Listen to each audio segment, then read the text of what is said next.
Morning, guys. Buckskin Dave here. Well, picked the coldest day so far to do this, but I gotta get these traps into the dye. So, first thing I did was clean this out.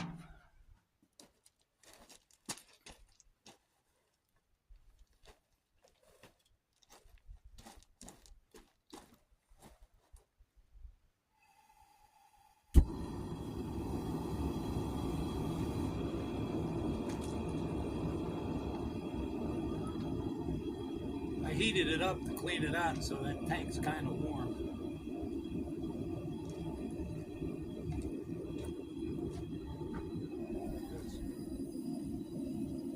Before I put the wax on, I have other tools that I want to put in here and dye. And I don't want wax on them, so I had to get all that old wax out of there.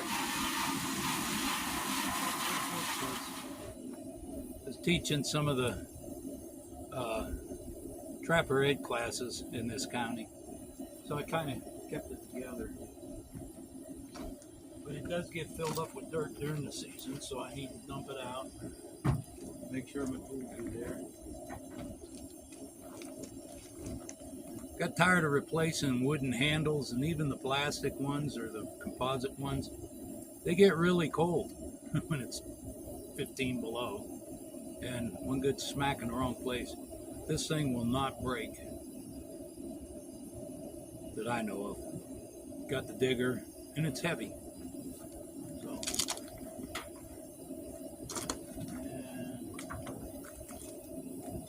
and set of trap setters tied together, so.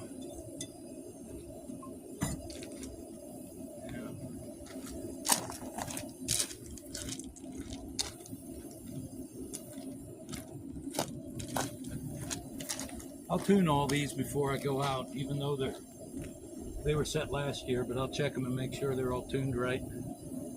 But I like keeping pliers and a screwdriver for sometimes these coyotes will bend them triggers back and the pans back.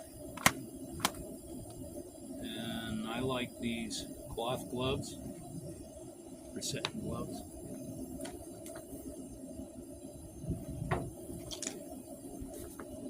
Brush for cleaning snow off and kind of brushing the dirt around. It's just an old, this one I didn't wait to break. Usually this breaks off and it makes a good brush.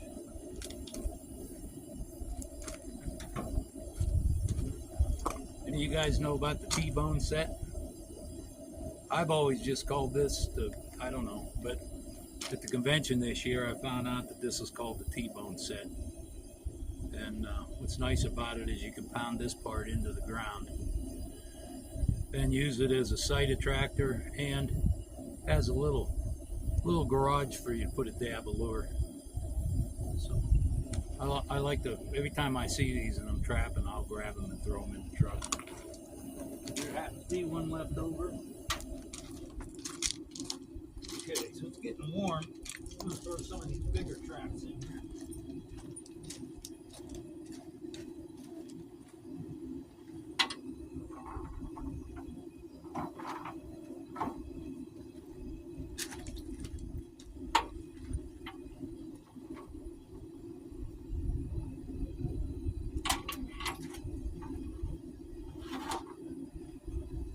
You didn't think I was going to let you listen to all that dribble about boring stuff about dyeing traps without doing some shooting, did you? Anyway, this bullet, I looked it up. This is that gas check bullet. It's like 264 grade with probably a 20-to-1 mix. And then the gas check.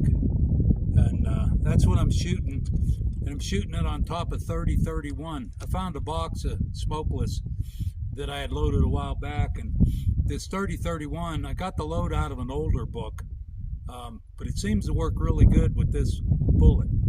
And I had to experiment a little to get this bullet, because in the 3855 specs, they they don't show this bullet. They show it in the 450 or the 375 Winchester. So if you're looking to find it in that, you're not gonna. But if I remember correctly, it wasn't real bad, but it does boot pretty good.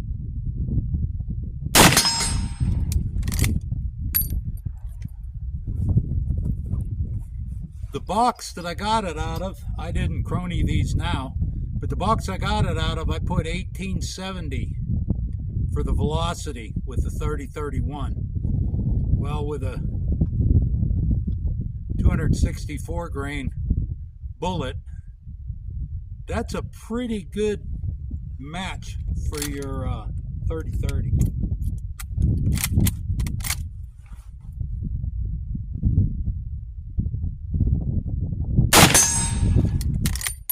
It's really smacking that. I'm about 50 yards. I'm kind of in between. And it's smacking that pretty good.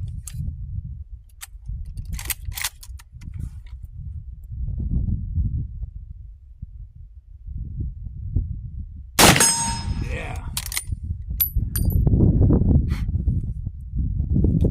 I'm going to shoot this a little at 50 and get you a cup of coffee, and we'll go on back over there and try it at 100. I think it'll probably shoot just fine. It's hitting pretty much dead on.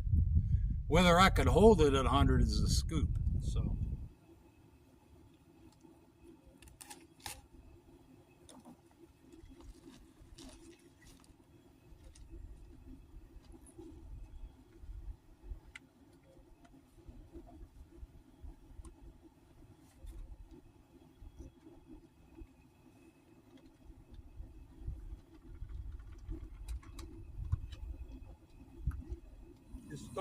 it's just starting to boil. I like to get a good rolling boil going. Then you keep it in there for a couple of hours. So it'll get going here in a minute. I've been soaking for a couple of hours.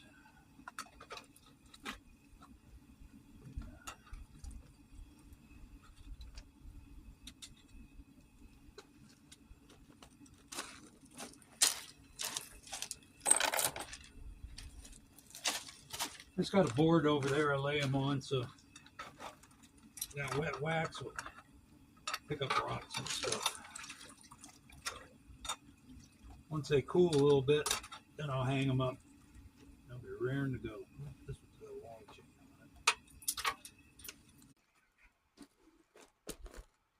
on it. Well, that's the last batch. The rest are in boxes.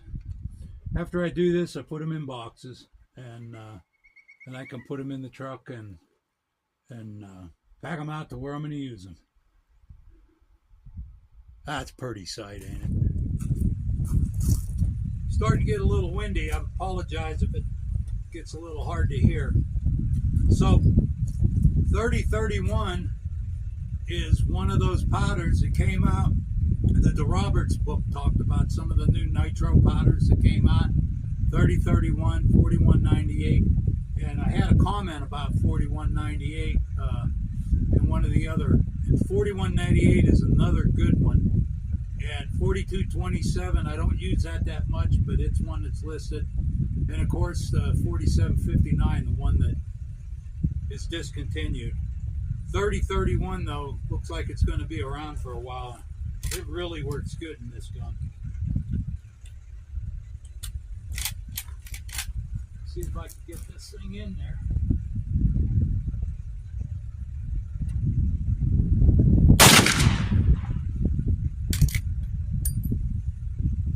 Well, having trouble holding it steady.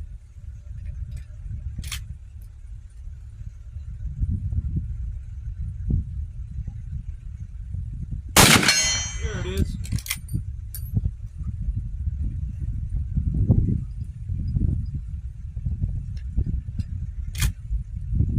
You know, those black powder loads, they all sounded pretty good on the camera, but the difference in the dink, quite a bit different with this load as opposed to those black powder loads.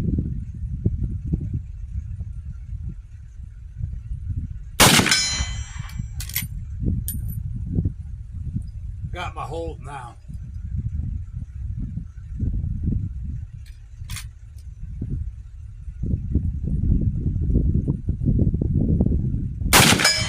Yeah.